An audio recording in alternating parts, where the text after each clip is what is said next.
Γιατρέ, θέλω να μου βάλεις παραπεμψικό να πάω στον ορθοπαιδικό να δει το γόνατο μου γιατί πονώ το. Θα μιλήσω όσον απλά. Πώς θα το όσον απλά διαχειριστείτε? γίνεται στο δικό μου ιατρείο.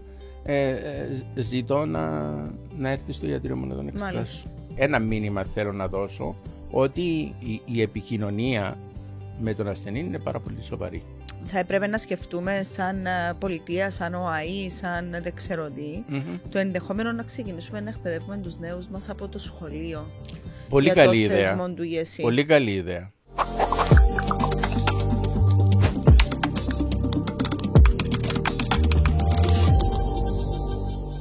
Δόκτωρ Φίλιος Φυλακτού, καλώς ορίσατε. Καλησπέρα. Προσωπικός γιατρός, οικογενειακός γιατρός στο ΓΕΣΥ. Μαζί σήμερα θα κάνουμε ένα podcast σε ό,τι αφορά την ειδικότητά σας, αν μπορώ να το χαρακτηριστώ έτσι, γιατρέ. Είναι στο πλαίσιο της εκστρατείας του ΟΑΗ «Πάρε την υγεία σου προσωπικά». Καλώς ορίσατε στο στούντιο μας. Ευχαριστούμε. Μόνικα μου, σε ευχαριστώ για την φιλοξενία. Έρχομαι και εδώ και υπό την ιδιότητα μου σαν πρόεδρος της Εταιρείας Γενικής Ιατρικής Κύπρου. Τούτη η εκστρατεία, αν θέλεις να αρχίσουμε μιλώντας για την εκστρατεία του Οργανισμού Ασφάλισης Υγείας, άρχισε στις 7 του Απρίλη, θα διαρκέσει 2 μήνες και προσωπικά θεωρώ ότι είναι μια από τις πιο σημαντικές εκστρατείες, τολμώ να πω, τόσο για εμάς, τους προσωπικούς γιατρούς, όσο και για τον ίδιο τον Οργανισμό Ασφάλισης Υγείας, διότι η εκστρατεία θέτει ως στόχους να ενημερώσει τον κόσμο για τα δικαιώματα και τις υποχρεώσεις των δικαιούχων του ΓΕΣΥ σε ό,τι αφορά τον προσωπικό γιατρό. Εξού και ο τίτλος, πάρε την υγεία σου προσωπικά. Θεωρώ ότι μεταδίδει ένα μήνυμα, ναι.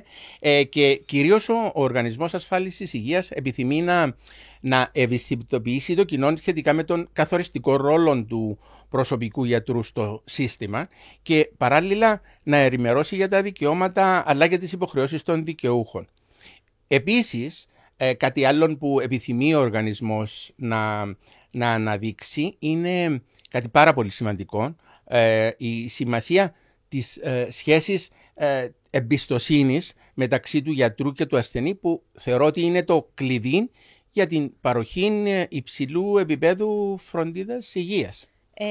Γιατρέ, είχα το ξαναπεί τούτο που να σας πω τώρα, απλά θεωρώ ότι όταν ξεκίνησε το ΓΕΣΥ και δυστυχώς μας ήβρε η πανδημία. Ναι, εκείνον ήταν κάπως, τουλάχιστον για εμάς που πρωτοαρχίζαμε έναν καινούριο σύστημα. Έκοψε λίγο τη φόρα της σωστής δόμησης επικοινωνίας μεταξύ ασθενών και προσωπικών ιατρών.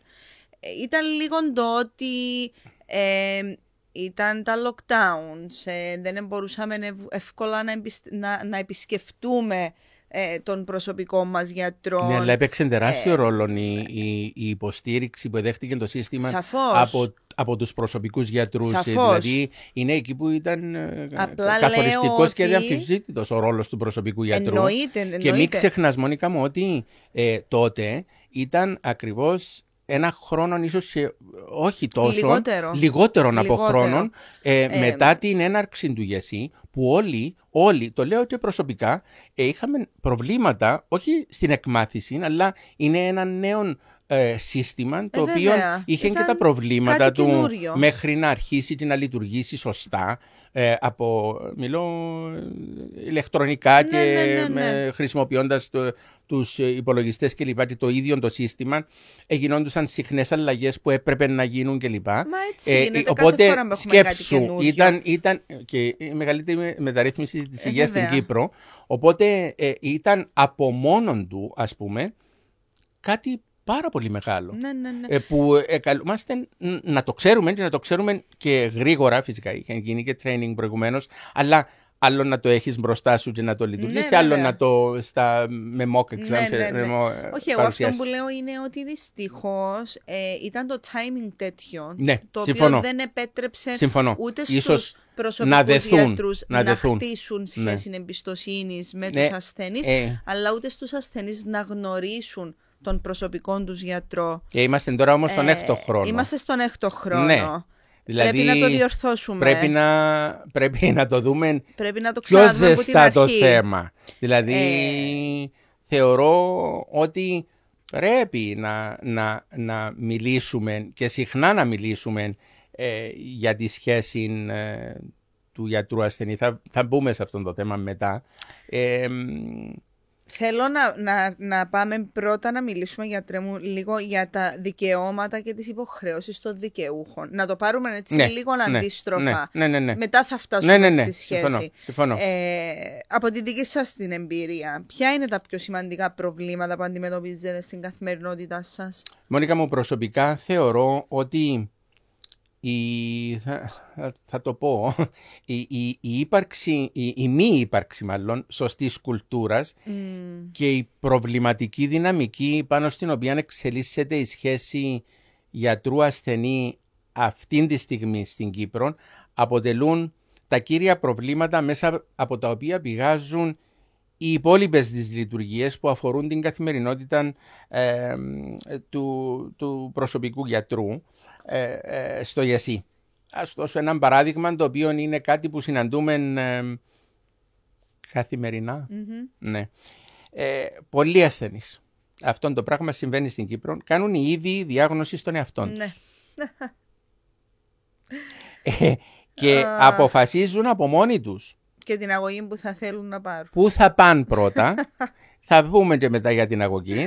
Ζητούν και την αγωγή που θέλουν, αλλά από μόνοι τους κάνουν διάγνωση. Από μόνοι τους ζητούν την αγωγή και πώς θα εξελιχθεί η πορεία τους. Δηλαδή, βρέθονται εκεί στο ιατρείο ενός ειδικού, ο οποίος, σημείωση, δεν γνωρίζει καν γιατί βρίσκονται εκεί. Μάλιστα. Γιατί δεν έχει γίνει παραπομπή. Και ζητούν από εκεί ένα παραπεμπτικό. Λες και είναι μια απλή διαδικασία. Έκδοσε έναν παραπεμπτικό. Μα έτσι το έκαναμε να φαίνεται. Και να το νιώθει ο κόσμος. Γιατρέ, να μου βάλεις έναν παραπεμπτικό, γιατί πονώ λίγο το φτύμου και θέλω να πάω στον Ορειλά. Γιατρέ, να μου δώσεις έναν παραπεμπτικό, να πάω να κάνω έναν τεστ κοπόσεως, γιατί έπιεν ο φίλος μου 30 χρονών και ήβραν του κάτι. Ναι, τα λες πάρα πολύ σωστά. Ακριβώς όπως γίνεται. Τούτη είναι η πραγματικότητα του ΓΕΣΥ, τούτη είναι η στρέβλωση μεγάλη του ΓΕΣΥ, τούτος είναι και ο λόγος που δημιουργούνται τεράστιες λίστες αναμονής στους ειδικούς γιατρούς. Γιατί πηγαίνουν πολλοί κόσμος. Αχρίαστα. Χωρίς λόγο. Γιατί μπορεί το λίγο πόνο στο αυτί να μπορεί να σε κάνει τρίτο προσωπικό σου γιατρός. Γι' αυτό πρέπει να πάει να σε δει. Ο προσωπικός γιατρός είναι γιατρός της πρωτοβάθμιας φροντίδας υγείας. Όλα αυτά εμπίπτουν. Το ότι πονώ το αυτί μου και έχεις μια οτίτιδα, ας πούμε, θα το δει ο προσωπικός γιατρός που είναι πρωτοβάθμιας φροντίδας υγείας γιατρός. Και μπορεί να σε περιθάλψει. Και μπορεί να σε δει. Βεβαίως, είναι ειδικευμένος άνθρωπος, γιατρός, επιστήμονας, που έχει τις γνώσεις. Και αν κρίνει ο προσωπικός γιατρός, οικογενειακός γιατρός, ότι. Αν ο οικογενειακός γιατρός, μετά από φυσική εξέταση, Μονικά μου, αν δει και κρίνει ότι, ξέρεις, η κατάσταση του αυτιού είναι πολύ χειρότερη από ό,τι την περίμενα για μια απλή μόλυνση και μπορεί κάτι να συμβαίνει και στο τύμπανο. Μάλιστα. Ή βρίσκει κάτι άλλο στο κανάλι για το οποίο πρέπει να το δει ο ειδικός, εννοείται και θα παραπεμφθεί. Είναι το αμέσως επόμενο να γίνει. Πώς το αντιμετωπίζετε εσείς, γιατρέ, όταν σας πάρει ένας ασθενής σας, ένας δικαιούχος? Γιατρέ, θέλω να μου βάλεις παραπεμπτικό να πάω στον ορθοπαιδικό να δει το γόνατο μου γιατί πονώ το. Θα μιλήσω όσον απλά, όσο απλά γίνεται στο δικό μου ιατρείο. Ζητώ να έρθει στο ιατρείο μου να τον εξετάσω. Και ποια είναι η αντίδραση? Κάποιες αντιδράσεις θεωρώ ότι έχω την ευχέρεια του χρόνου και την καλή σχέση με τους ασθενείς μου ως επιτοπλίστων και με εμπιστεύονται και έρχονται. Και υπάρχουν και οι περιπτώσεις που έχουμε αρνητικές αντιδράσεις και θα διαγραφούν. Από εσάς ή ήδη θα ζητήσουν να αλλάξουν προσωπικό γιατρό? Μπορεί και να το πούν και σε εμάς, ότι ξέρετε, αν δεν μου το κάνετε, με απειλή. Όντως? Ναι. Αν δεν μου το κάνετε, θα διαγραφώ. Και κάνουν το, Και γίνεται. Ναι, γίνεται. Εντάξει, υπερβολικό, αλλά από τη λάθος ενημέρωση. Το θεωρώ δικαίωμα του ασθενή εφόσον του το παρέχει το ίδιο το σύστημα. Ναι, φυσικά. Είναι δικαίωμα του ασθενή εφόσον Όπως το παρέχει το ίδιο. Όπως είναι και δικαίωμα του γιατρού να διαγράψει κάποιον ασθενή. Και για τον γιατρό ναι, είναι το ίδιο δικαίωμα να διαγράψει εφόσον η διαγραφή πληρεί κάποια κριτήρια κλπ. Αλλά δυστυχώς κάποιοι το βλέπουν πάρα πολύ αρνητικά. Δηλαδή εγώ το θεωρώ, πώς να το πω, υποτιμητικό για τον προσωπικό γιατρό απλά να εκδώσει έναν παραπεμπτικό. Ναι, βασικά στην ουσία μετατρέψαμε τους προσωπικούς γιατρούς σε γραμματείς των ασθενών. Ακριβώς. Εντάξει, εγώ τούτον καταλαβαίνω. Ακριβώς. Δηλαδή, και είναι πολύ λυπηρό το πράγμα που συμβαίνει, ναι. Γιατί όπως και ο ειδικός γιατρός, έτσι και ο προσωπικός γιατρός ολοκλήρωσε τον κύκλο σπουδών του, την ειδικότητα του, την εξειδίκευση του κλπ. Το θέμα τώρα, γιατρέ, είναι τόσα χρόνια μετά, πώς διορθώνουμε τούτη τη στρέβλωση. Πώς θα αλλάξουμε το μυαλό του δικαιούχου, πώς θα του βάλουμε πίσω στο μυαλό του ότι ο προσωπικός γιατρός δεν είναι τίποτα λιγότερο από τον ειδικό γιατρό. Είναι ο άνθρωπος ο δικός σου, ο άνθρωπος εμπιστοσύνης, που θα επικοινωνήσεις πρώτα μαζί του, θα σε παραπέμψει σε κλινική εξέταση και θα σε παραπέμψει στον ειδικό γιατρό εάν και εφόσον κρίνει ότι είναι απαραίτητο. Πώς? Εγώ πιστεύω στην επανάληψη της ενημέρωσης. Δηλαδή συνέχεια θα πρέπει να ενημερώνεται ο ασθενής, ο δικαιούχος, αν θέλεις, πώς πρέπει να λειτουργεί μέσα σε αυτό το σύστημα.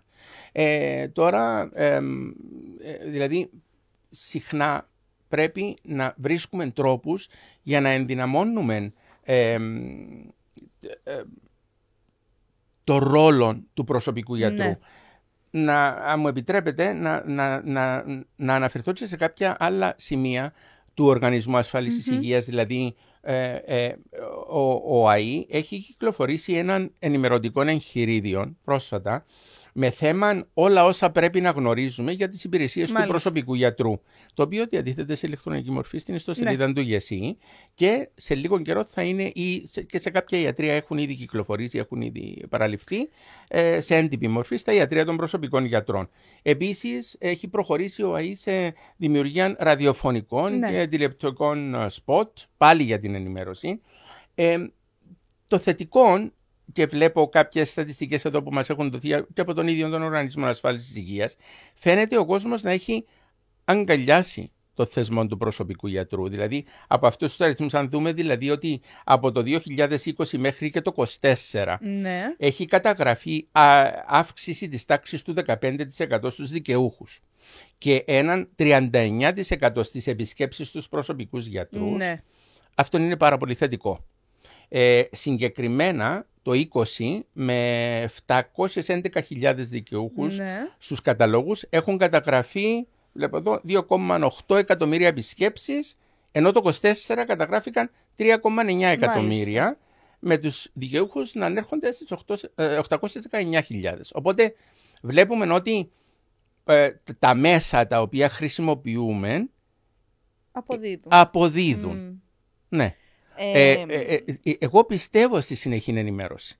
Διότι είναι μια κατάσταση, φανταστείτε, αυτή η μη ύπαρξη σωστής κουλτούρας, η δική μας κουλτούρα, η κυπριακή, το κυπριακό μενταλιτέ υπάρχει για χρόνια τώρα.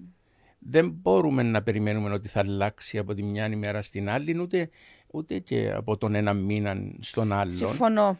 Πιστεύω ακράδαντα στην επανάληψη της ενημέρωσης. Ναι, επίσης εγώ πιστεύω, ιατρέ, ότι το καλύτερο αποτέλεσμα μπορείτε να το φέρετε εσείς οι ίδιοι προσωπικοί γιατροί.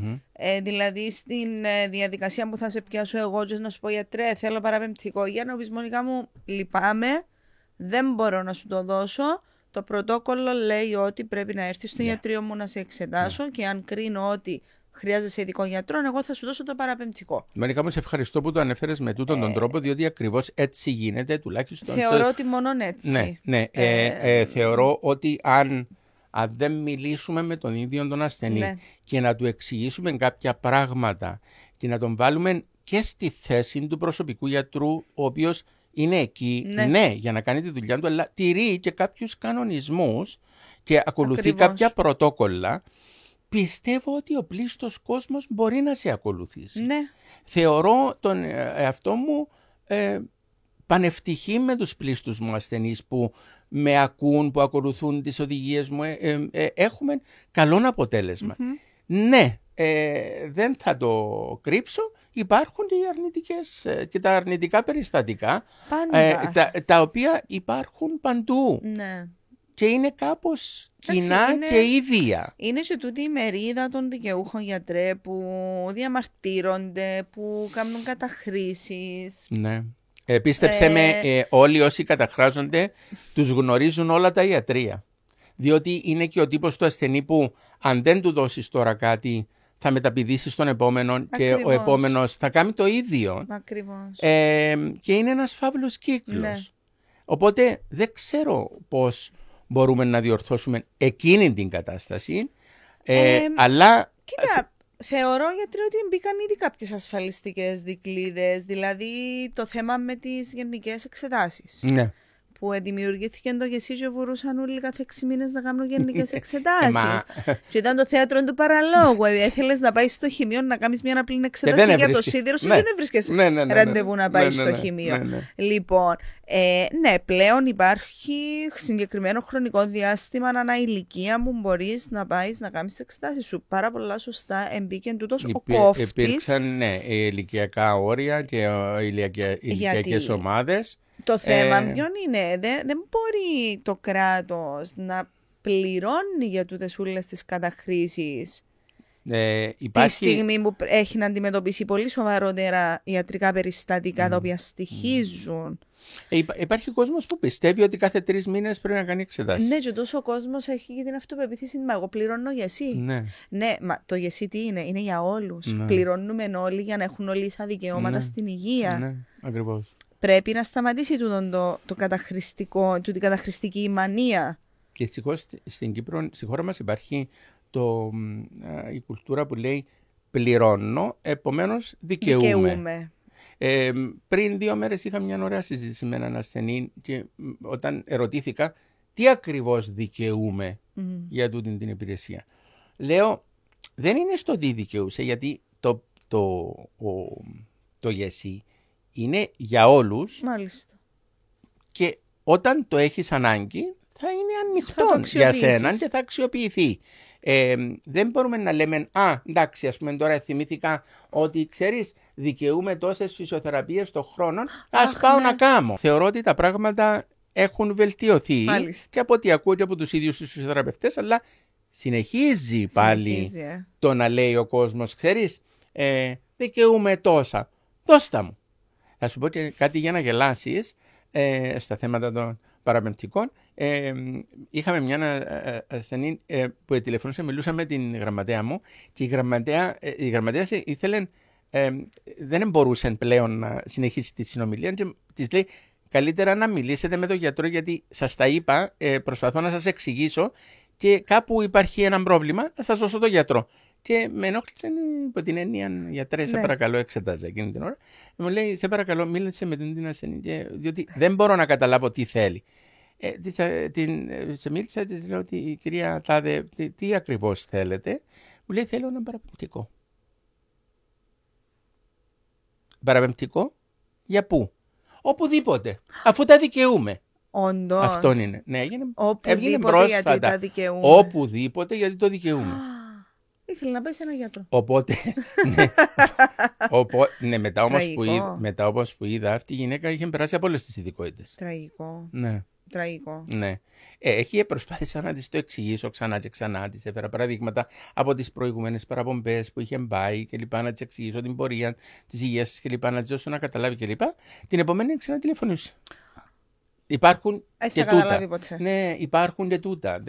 Εντάξει, όσον όμως πιο λίγα υπάρχουν του είδους τα περιστατικά, τόσο το καλύτερο για το ΓΕΣΥ και για τον υπόλοιπο πληθυσμό της χώρας. Ναι, δυστυχώς τα αντιμετωπίζουμε καθημερινά και πρέπει, όπως είπαμε και προηγουμένως, ναι, ο γιατρός να αφιερώνει κάποιο χρόνο στο να μπαίνει στη διαδικασία να διορθώνει τον ασθενή εκεί όταν βρίσκεται σε έναν ιατρείο ενός άλλου ειδικού, να αφιερώνει το χρόνο να του πει, ξέρεις, δεν μπορώ να σου εκδώσω το παραπεμπτικό γιατί δεν σε έχω εξετάσει. Και σε παρακαλώ πάρα πολύ, σου δίνω το τάδε ραντεβού, πέρασε από το ιατρείο μου για να σου εξηγήσω, να σε εξετάσω, να δούμε μαζί κλπ. Και μετά, αν χρειαστεί, να πας. Και πιάνουν σας την ώρα που είναι ήδη στον ειδικό γιατρό. Είναι ήδη εκεί. Για να μην σας αφήσουν περιθώριο. Είναι να ήδη πείτε εκεί. όχι. Είναι ήδη εκεί γιατί πιστεύουν ότι. Κλείνουν το ραντεβού δηλαδή. Κλείνουν. Η πλήστη τώρα είναι Πώς τη λέμε, η διαδικασία που συμβαίνει τώρα είναι ότι κλείνουν το ραντεβού. Στον ειδικό. Και αν είμαστε τυχεροί, μπορεί να μας πάρουν και 2 μέρες πριν. Διαφορετικά είναι ήδη εκεί στο.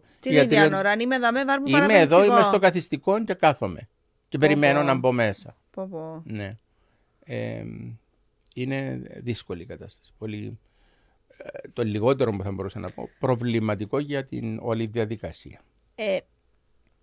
Ξαναεπιστρέφουμε πίσω στο ότι τούτη η στρέβλωση μπορεί να διορθωθεί μόνο εάν καταφέρουμε να χτίσουμε τη σχέση του ασθενή με τον προσωπικό του γιατρό. Μόνον έτσι μπορεί να λυθεί το πράγμα. Πιστεύω ότι αν επενδύσουμε, αν θέλεις, στη σχέση του γιατρού με τον ασθενή, του ασθενή με τον γιατρό, τότε θα έχουμε καλύτερα αποτελέσματα. Δυστυχώς, αν μπορώ να το πω, αυτή τη στιγμή ο γιατρός στην Κύπρο δεν την χάνει και πολλής εκτίμησης, αν μπορώ να το πω. Γιατί έτσι, το λέτε αυτό? Είναι και ο τρόπος που συμπεριφέρονται. Είναι και ο τρόπος που συμπεριφέρονται. Δηλαδή, για να μην μπαίνουμε και σε άλλους τομείς, αλλά δες και από κάποια περιστατικά που γίνονται μέσα σε νοσοκομεία, που γίνονται μέσα στις πρώτες βοήθειες, επιθέσεις προς τους γιατρούς, προς το νοσηλευτικό προσωπικό. Υπάρχει θυμός. Το καταλαβαίνω.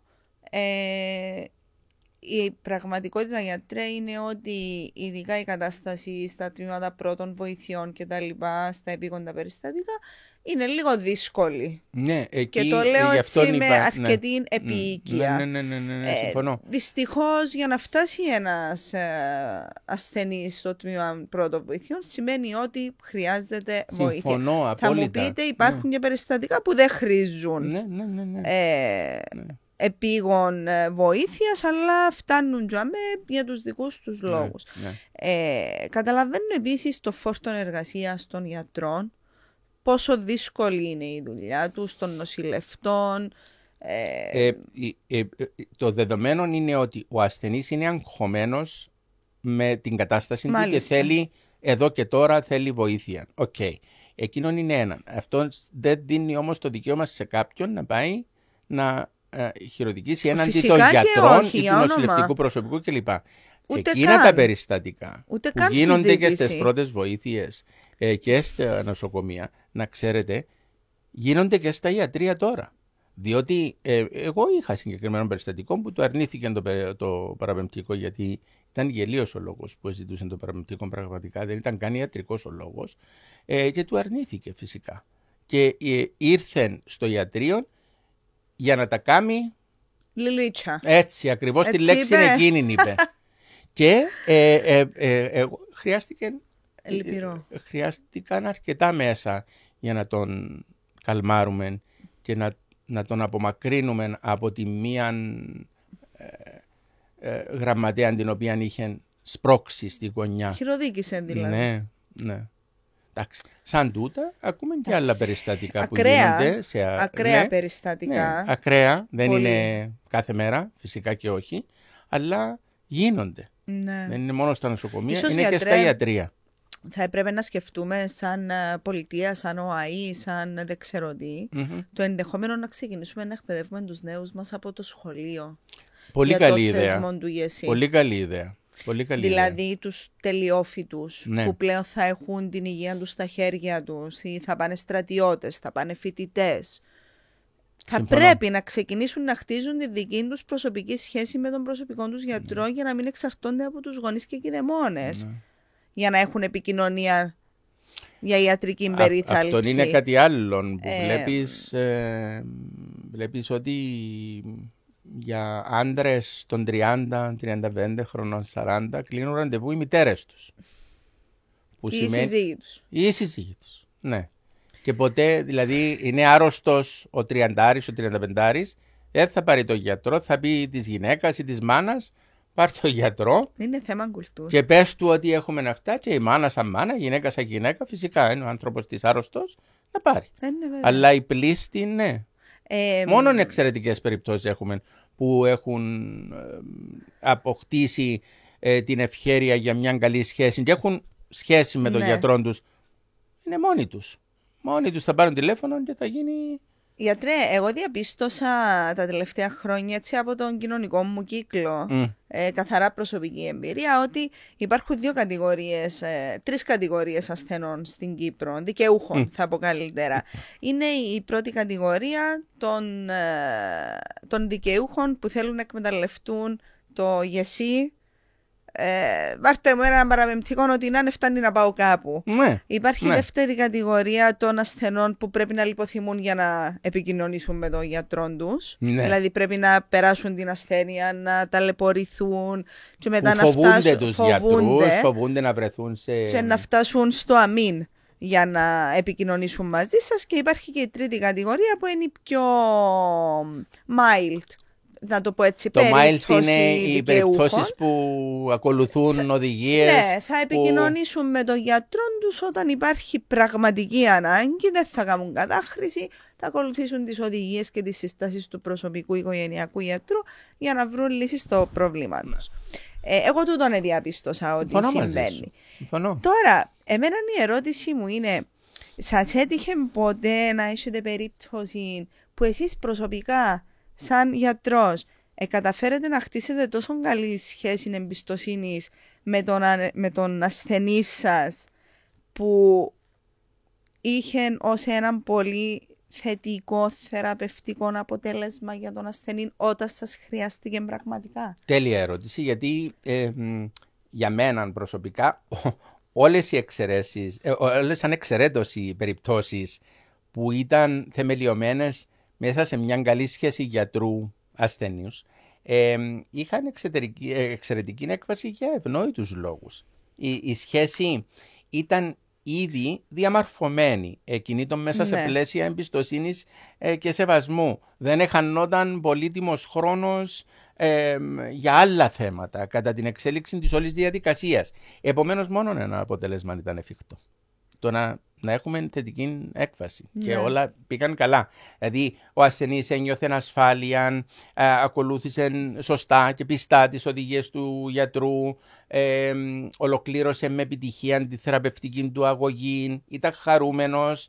Ακόμα μπορώ να πω και σε περιπτώσεις που χρειάστηκε να αντιμετωπίσουμε κάποια διαδικαστικά θέματα ή προβλήματα, το γεγονός ότι ο ασθενής είχε χτίσει μια σχέση με τον γιατρό του και εγνωριζόταν καλά με τον γιατρό του, αυτόν του έδωσε την ευχέρεια να αποταθεί ξανά και ξανά και ξανά. Δεν ένιωθε άβολα. Όχι. Μέχρι να διορθωθούν τα πιθανά προβλήματα. Διότι, Μόνικα, πόσες φορές άκουσες, επία στον τάδε γιατρόν, εδώ και μοτούν τα χαπιά, αλλά μου επέρασε. Αυτό είναι κάτι που ακούς καθημερινά. Μα η ιατρική, αν ήταν τόσο εύκολη, θα ήμασταν όλοι. Ναι, δεν είναι έτσι. Δηλαδή, μπορεί ο γιατρός κάνει την φυσική του εξέταση, κάνει διάγνωση και μετά αποφασίζει για την τάδε θεραπευτική αγωγή. Δεν σημαίνει απαραίτητα ότι και το κάθε σώμα που θα λάβει το κάθε φάρμακο θα έχει την ίδια. Το ίδιο αποτέλεσμα. Ναι, την ίδια έκφραση, ναι, το ίδιο αποτέλεσμα. Φυσικά. Άρα σε τέτοιες περιπτώσεις τι πρέπει να κάνουμε? Πρέπει, δηλαδή, εν τούτον που λέω και στους ασθενείς μου, και το λέω και πριν να φύγουν από το ιατρείο. Σου δίνω τούτον το φάρμακο, αλλά θέλω να ξέρω κατά πόσον υπάρχουν οποιαδήποτε προβλήματα. Να με πάρεις τηλέφωνο. Μάλιστα. Ναι, δηλαδή πρέπει να δίνεται και από τον ίδιο τον γιατρό η ευχέρεια, γιατί έτσι χτίζεται και η σχέση καλύτερα. Δηλαδή, όταν ο ασθενής νιώθει ασφάλεια και ξέρει ότι μπορώ να καλέσω τον γιατρό μου αν υπάρχει το τάδε πρόβλημα ή θεωρώ κάτι, ας πούμε, θεωρώ ότι υπάρχει πρόβλημα με την θεραπευτική αγωγή, πρέπει να το ξέρει ο γιατρός. Απλά, γιατρέ, ξέρεις, υπάρχει μέσα στη μέση της συζήτησης τώρα μπαίνει και εσύ που το πρωί γυρεύω τον προσωπικό μου και τον βρίσκω. Έστειλα το μήνυμα που εχθές και μου απάντα. Υπάρχει πολύ μεγάλη μερίδα δικαιούχων που έχει πρόβλημα σε θέματα επικοινωνίας, κυριολεκτικά επικοινωνίας. Ή πιάνω στο ιατρείο του και μίλησα με τη γραμματέα και είπα της ότι θέλω να μιλήσω, ερώτησε με η γραμματέα τι θέλω και είπα της είναι προσωπικά δεδομένα, θέλω να σου πω. Οκ, αποδεχτώ, θέλω να μιλήσω με τον γιατρό. Πέρασαν 4 ώρες και με πιάσε όμως ακόμα ο γιατρός. Υπάρχουν θέματα επικοινωνίας. Τα κανάλια επικοινωνίας είναι προβληματικά. Όχι για όλους. Όχι για όλους, μα φυσικά τίποτε δεν είναι για όλους. Εγώ προσωπικά, ας πούμε, σαν δικαιούχος του ΓΕΣΥ, που είμαι στην τρίτη κατηγορία δικαιούχων, που να επικοινωνήσω με τον προσωπικό μου μόνο όταν τον έχω πραγματικά ανάγκη. Απόλυτη εμπιστοσύνη. Σεβασμός, αλληλοεκτίμηση. Όταν επικοινωνήσω μαζί του, θα είναι ζήτημα 5 λεπτών να με καλέσει πίσω. Γιατί ξέρει όμως ότι σέβομαι τον χρόνο του, σέβομαι τη δουλειά του και για να επικοινωνώ εγώ μαζί του σημαίνει ότι κάτι πραγματικά χρειάζομαι. Ναι, σίγουρα είμαστε σήμερα εδώ για να συζητούμε για κάποια προβλήματα που μπορούν να υπάρχουν σε κάποια ιατρία όσον αφορά την επικοινωνία. Ναι. Και δεν είναι και άλλωστε ο σκοπός της εκστρατείας, αλλά ένα μήνυμα θέλω να δώσω ότι η επικοινωνία με τον ασθενή είναι πάρα πολύ σοβαρή. Ναι. Και σαφώς και πρέπει να υπάρχει και να γίνεται σωστά και να δίνεται ο χρόνος που πρέπει για τον ασθενή. Φυσικά, χωρίς να θέλω να είμαι αρνητικός, υπάρχουν και περιπτώσεις που ο συγκεκριμένος ασθενής μπορεί να θέλει εδώ και τώρα, μπορεί να εξετάζει ο ασθενής εξού και απαντά τα τηλέφωνα η γραμματέας γιατί βρίσκεται σε διαδικασία εξέτασης ο γιατρός, να θέλει εκείνη την ώρα, μα δεν γίνεται εκείνη την ώρα να σταματήσει την εξέταση γιατί υπάρχει ο σεβασμός προς το άτομο που βρίσκεται εκείνη τη στιγμή, δεν μπορεί να σταματά σε κάθε εξέταση και μετά.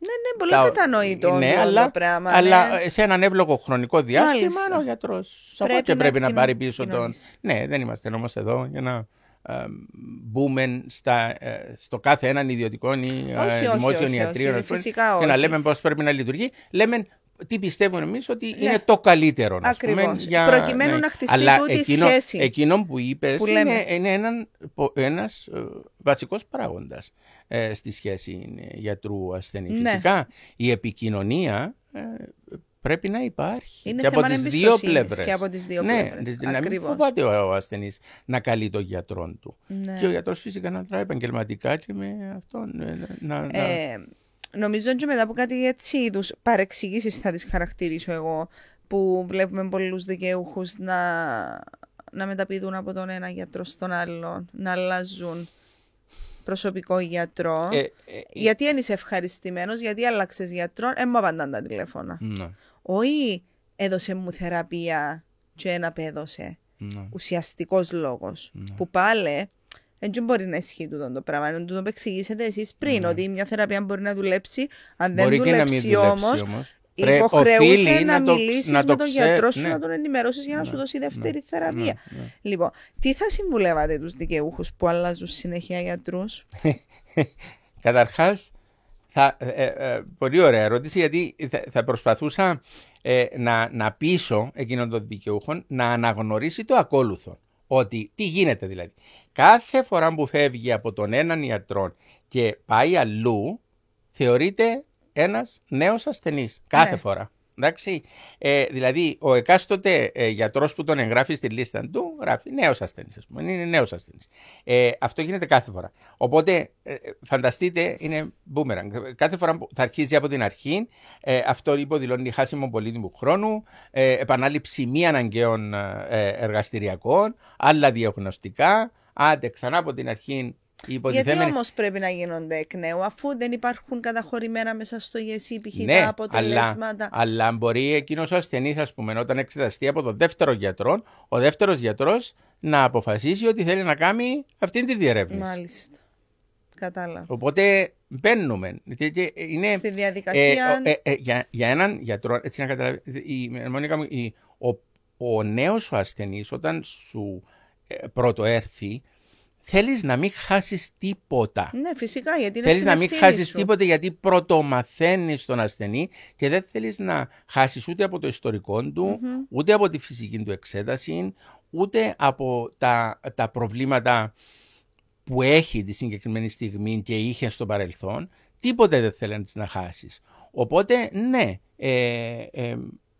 μπορεί να γίνουν και μη αναγκαίες επαναληπτικές εξετάσεις, γιατί μπορεί να σκεφτεί, δεν το βλέπω στο σύστημα το τάδε, ας προχωρήσω. Μπορεί να υπάρχει και να μην το βλέπει, ή μπορεί να έχει αφαιρεθεί, ή ξέρω εγώ. Κατάλαβα.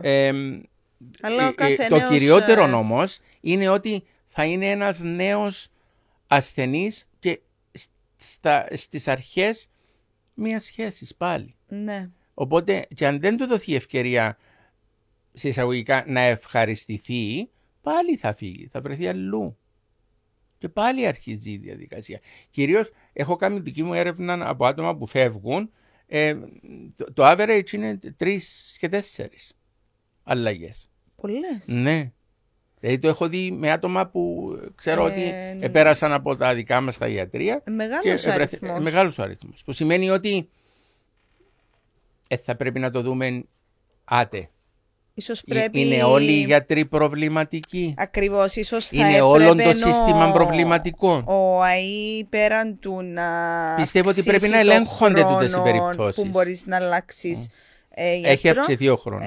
Ναι, το ξέρω. Ίσως θα έπρεπε τουλάχιστον να υπάρχει ένα συντονιστικό κέντρο που να επικοινωνεί με τους ασθενείς ή με τους γιατρούς οι οποίοι διαγράφουν ασθενείς, και να κάνει μια διερευνητική διαδικασία. Αυτό ήταν και μια από τις εισηγήσεις μας σε προηγούμενες συναντήσεις.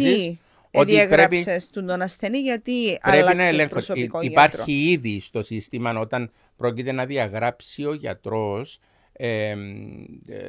λέει τους λόγους, και όταν διαγραφεί ο ασθενής υπάρχουν κάποιες απλές επεξηγήσεις, γεωγραφική απόσταση, ξέρω εγώ, μη ικανοποιητικές υπηρεσίες.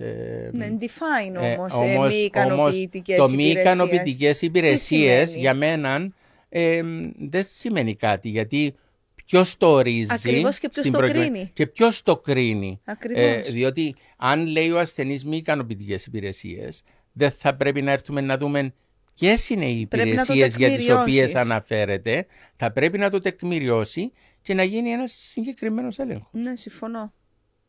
Οπότε εκεί μπαίνει έναν απλό μη ικανοποιητικές ή γεωγραφική απόσταση. Το βλέπω. Εντάξει, γιατρέ, μπορεί να μου τηλεφωνήσει κάποιος, γιατρέ, φεύγω από τη Λάρνακα, μετατίθεμαι στη Λευκοσία. Μάλιστα. Και σε τις περιπτώσεις εγώ βοηθώ ακόμα και να εξευρεθεί ένας συνάδελφος στη Λευκοσία. Φυσικά. Για να εξυπηρετηθεί ο ασθενής μου, ας πούμε. Ναι, φυσικά.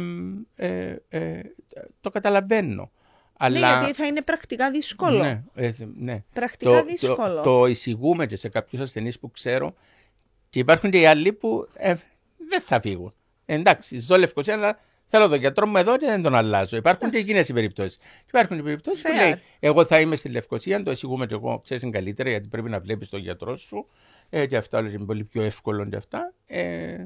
Σημαίνει ότι σε αυτές τις περιπτώσεις ο προσωπικός γιατρός, οικογενειακός γιατρός, κατάφερε την τέλεια σχέση. Ναι. Δημιούργησε την τέλεια εμπιστοσύνη με τον ασθενή του. Ναι, τέλεια δεν υπάρχει έτσι αλλά μια πάρα πολύ καλή σχέση. Ναι. Που είναι διαθετημένος ο ασθενής από τη Λευκοσία να πηγαίνει στη Λάρνακα για να το βλέπει τον προσωπικό του γιατρό. Είναι σπουδαίο τούτο το πράγμα. Γιατρέ, αντιλαμβάνεσαι ότι μπορούμε να μιλούμε με τις ώρες Ναι. για τούτα τα θέματα. Το ΓΕΣΥ είναι... Ευχάριστη κουβέντα. Ναι. Τεράστιο κομμάτι Ναι, της υγείας ναι. στην Κύπρο. Οι προσωπικοί γιατροί θα τολμούσα να τους χαρακτηρίσω ως τη ραχοκοκαλιά του γενικού συστήματος υγείας. Ωστόσο, θέλω να το κλείσουμε με ένα δικό σας μήνυμα του το podcast προς τους πολίτες, δικαιούχους, ασθενείς. Ένα μήνυμα προς τον κόσμο, Ναι. ας πούμε. Και επειδή, όπως μιλούσαμε προηγουμένως, σου έλεγα η σχέση του γιατρού ασθενή για μένα είναι ένα τεράστιο θέμα το οποίο σέβομαι αρκετά και το υποστηρίζω και θέλω να το βοηθήσω να φτάσει σε καλύτερα επίπεδα στην Κύπρο από ό,τι υπάρχουν αυτή τη στιγμή. Και θα πω, εμπιστεύτου τον προσωπικό σου γιατρό. Μην βρίσκεις δικαιολογίες ότι δεν έχεις χρόνο να έρθω, δώσ' μου το παραπεμπτικό, να πηγαίνεις στο ιατρείο. Πώς θα βρεις χρόνο να πάει στο ιατρείο του άλλου, του ειδικού, αλλά για τον προσωπικό σου γιατρό με τον οποίο προτίθεσαι να χτίσεις και μια σχέση εμπιστοσύνης, σεβασμού, αλληλοκατανόησης κλπ. Να μην θέλεις να πηγαίνεις. Δηλαδή θέλω να αρχίσουμε σιγά σιγά να εκριζώνουμε από το μυαλό μας την ιδέα ότι τα ιατρεία είναι, δεν θα πω τη λέξη, αλλά χώροι έκδοσης παραπεμπτικών. Δηλαδή όταν τους παρουσιάζεται ένα πρόβλημα υγείας, να πηγαίνουν στο γιατρό τους, να πηγαίνουν στο ιατρείο, να εμπιστεύονται και να συζητούν με τον γιατρό τους τι έχουν, να λένε τα προβλήματα που έχουν και να ακολουθούν τις οδηγίες του γιατρού. Εμπιστοσύνη δηλαδή. Αν είναι να δώσω ένα take-home message, ένα μήνυμα προς τον κόσμο, θα ήθελα να πω, εμπιστευτείτε τον προσωπικό σας γιατρό. Είναι εκεί για τον κυριότερο λόγο που αφορά την υγεία σας. Μάλιστα. Είναι δηλαδή στις δικές σας υπηρεσίες για σας εκεί. Ο καλύτερος σύμμαχος, τολμώ να πω. Εμπιστευτείτε και δώστε την ευχέρεια να λειτουργήσει η σχέση σας. Και τα καλύτερα θα έρθουν. Εμείς θα τα φέρουμε. Εμείς θα φέρουμε καλύτερα αποτελέσματα από τη δουλειά που πρέπει να γίνει. Και συνεχώς να παλεύουμε για αυτήν τη σχέση του ασθενή και του γιατρού στην Κύπρο. Γιατρέ μου, σε ευχαριστώ πάρα πολύ. Ευχαριστήθηκα πάρα πολύ. Και εγώ, Μονικά μου, σε ευχαριστώ πάρα πολύ για τη φιλοξενία. Ήσουν υπέροχη. Μεγάλη χαρά. Μπορεί να τα ξαναπούμε. Βεβαίως. Ευχαριστώ πολύ. Ευχαριστώ.